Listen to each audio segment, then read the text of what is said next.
It is a star-studded Christmas party at Canon O'Brien's house. Hollywood elites are laughing, drinking, networking.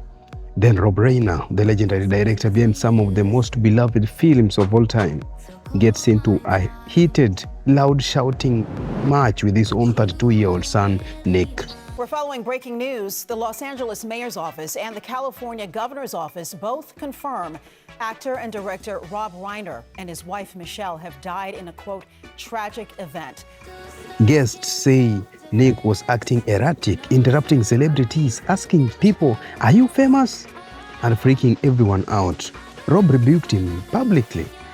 The parents left early, terrified of what their son might do next. Less than 24 hours later, Rob and his wife Michelle were found stabbed to death in their luxurious Brentwood home. Their son Nick Reiner was then arrested for the brutal double murder. He allegedly hacked them with a knife. December 14th, about 3:40 in the afternoon, LAPD responded to a residence, the residence of Rob and Michelle Reiner, located in West Los Angeles Division. At that location, they found two deceased adults, a male and a female. Through the night, working with the coroner's office, they were able to identify them definitively as Rob and Michelle Reiner. Were able to take into custody Nick Reiner, a suspect in this case. He was subsequently booked for murder and is being held on $4 million bail. The ultimate family betrayal. How does a son from Hollywood royalty go from party arguments to accused killer in one night? Rob Reiner was Hollywood's royalty. Born to comedy legend Carl Reiner, he rose to fame as a meathead on All in the Family. Then became powerhouse director with hits like When Harry Met Sally, Stand By Me, and The Princess Bride. His wife Michelle Singh Reiner was a successful photographer, producer, political activist. Together, they built a life of success, creativity, and family in Los Angeles. They had several children, including Nick Reiner, born in 1993. On paper, Nick grew up with every advantage, every connection, every opportunity, a guest house on the family property, affluent Brentwood.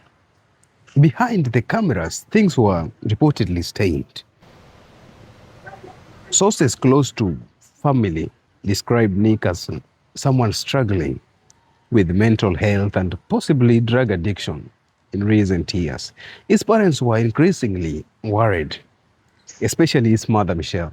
It's a movie about people that are struggling with substance abuse, and we were trying to take a look at it from both the person who's going through it and how it affects the family and the relationship between the kid and the father and son. They reportedly brought him to the party to keep an eye on him. They were afraid of leaving him at home.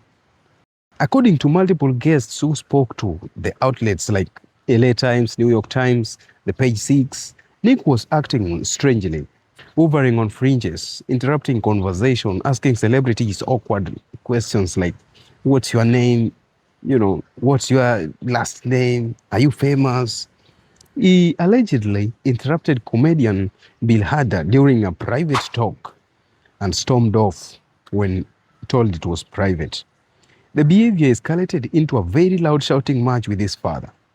Rob reportedly told Nick his actions were inappropriate for someone else's home. Guests said Nick freaked everyone out. Rob and Michelle looked terrified and embarrassed. They left the party early. One source told People magazine that the parents were reluctant to leave Nick alone in the guest house because of his deteriorating mental state. They didn't know that that night would be their last night together as a family. Sunday afternoon, December 14th, 2025, the couple's daughter, Romy, went to check on her parents on their Southern Charbonne Avenue home in Brentwood.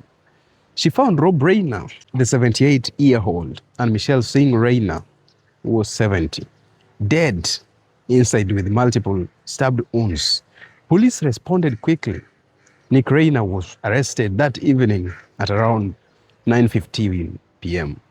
He was charged with 2 counts of first-degree murder with special circumstances for multiple murders, meaning he could face a death penalty or life without parole. Sources describe the scene as brutal. Nick has been held without bail and placed on suicide watch.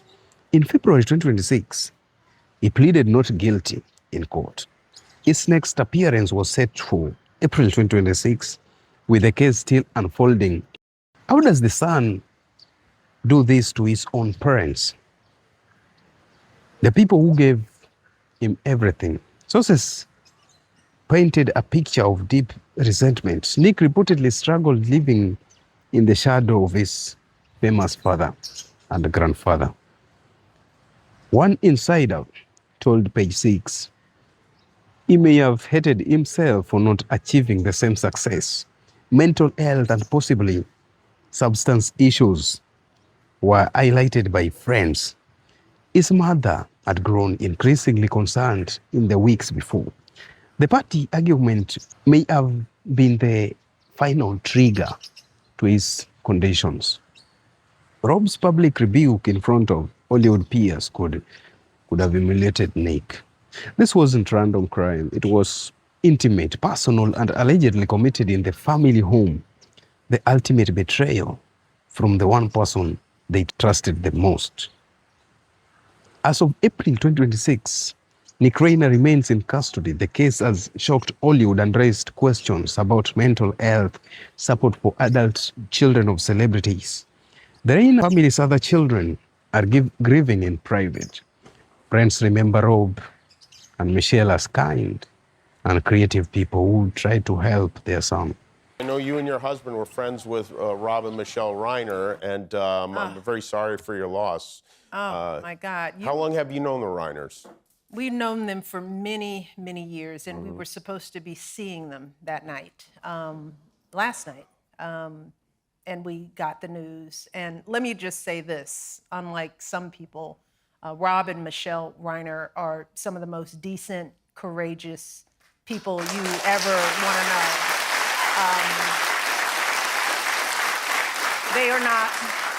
They're not deranged or crazed. What they have always been are passionate people in a time when there's not a lot of courage going on. They were the kind of people who were ready to put their actions behind what they cared about. And they cared about their family, and they cared about this country, and they cared about fairness and equity. This wasn't another Hollywood scandal. It was a family destroyed in the horrifying night, a son turning on the parents who raised him. The arguments on Cannon's party may have been the spark, but the deeper issue ran much longer.